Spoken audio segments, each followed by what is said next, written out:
haven't started doing deals yet. I bought home study courses from you.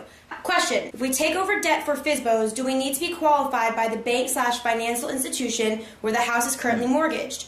Are we going to inform those financial institutions that we are going to take over the debt? Stop. No. Go back and listen to the green course again.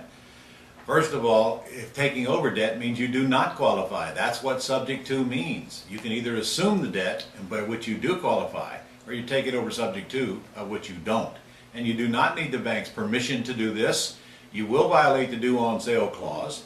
Likely they won't call the loan due, but if you use my CYA letter, even if they do, if ever it's been fully disclosed, I've never had them call the loan due, but please, you don't need the bank's permission, and I don't even contact them.